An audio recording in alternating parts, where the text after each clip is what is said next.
Hi everyone, and welcome to week 8 of the course.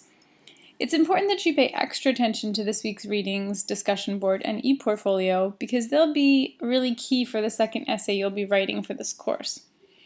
I also want to make a quick note that the discussion board title is different than it is on the syllabus, in case anybody's comparing.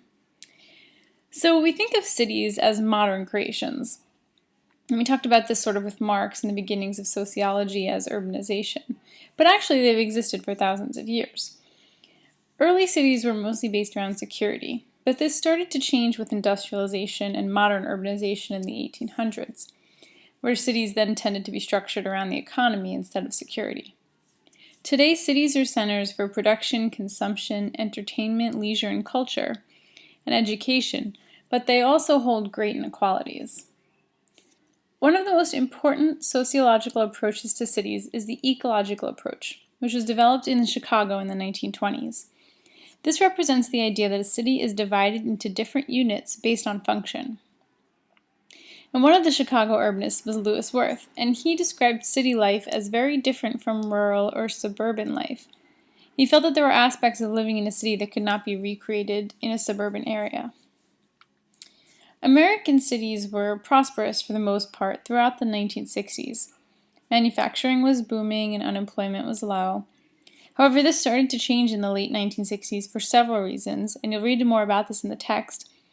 But they included suburbanization, deindustrialization of cities as factories moved away, and Jim Crow laws and acts of racism which led to riots in black neighborhoods.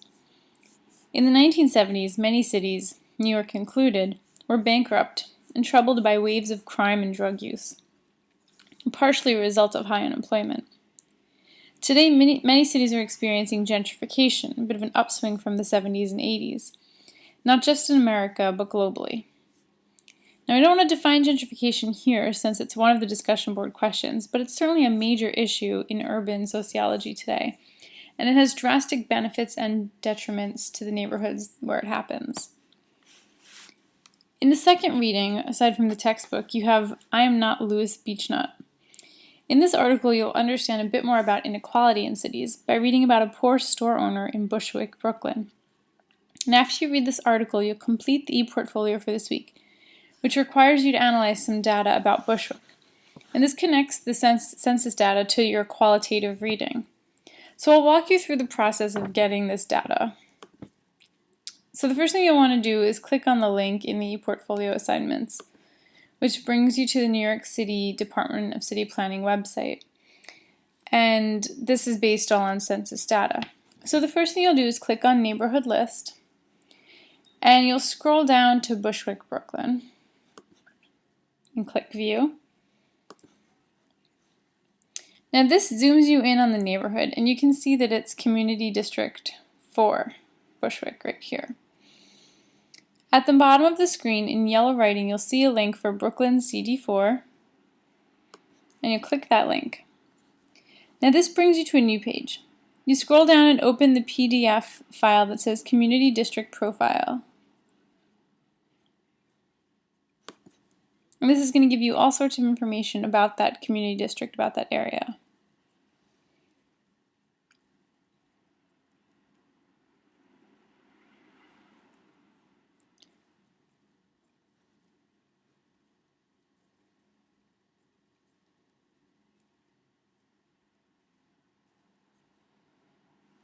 So apparently this might take a few minutes on your computer, but this is going to give us demographic information like age of residents, how long residents have lived in the area, ethnicity of residents, and it will show you how it changes over time.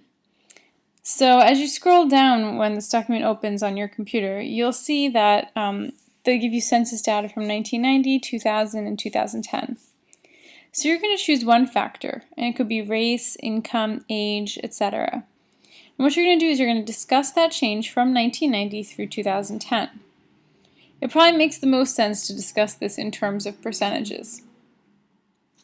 So you're going to write about that for 2 to 4 sentences. And then you're going to write another 1 to 2 sentences about what conclusions you can make about the change or lack of change in your factor. Okay, so it seems to be loading now. Not available. I've been having issues with my internet as I've posted on Blackboard, so hopefully you won't have an issue with this, and I'll double check it later. But essentially what you're going to be doing is you're going to be writing up the demographics, the percentages that you choose, whatever factor you choose. And then you're going to talk about how this changes from 1990 to 2010, and then also what that change might indicate. So for the example, I looked at the population of whites in Bushwick, and this increased from 2.9% in 2000 to 8.5% in 2010.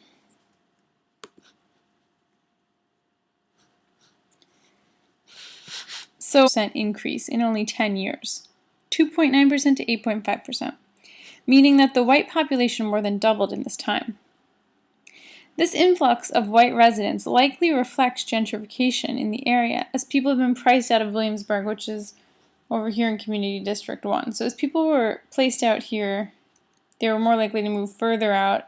This is still along the L train in Brooklyn. And so you can see that the change, and let me see if I can scroll down to it now.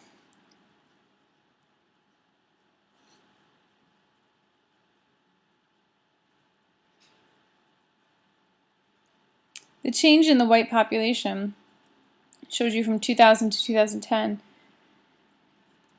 So this is the total number, 3,000 people, 3,000 white non-Hispanic people in Bushwick in 2000, 9,500 in 2010. So it shows you this is the percentage in 2000, 2.9. This is the percentage in 2010, 8.5. And then this is the percentage overall. So if there's a positive number here, that means that it increased. And if there's a negative number, it decreased. So then the percentage of black non-Hispanics decreased over that time, negative 8.7%. So as you scroll down, you'll see some things have 1990 through 2010, some just have 2000 and 2010. So based on what factor you choose, you'll be discussing either 1 decade or 2 decades. And you can see here that you can look at race, you can look at gender, you can look at age, household composition, and renting or owning the house. Okay, so if anyone has any issues with this week's ePortfolio, obviously there can be some technical difficulties with this. Just keep trying to reload it. But if you have any conceptual issues with it, feel free to contact me, and have a great week.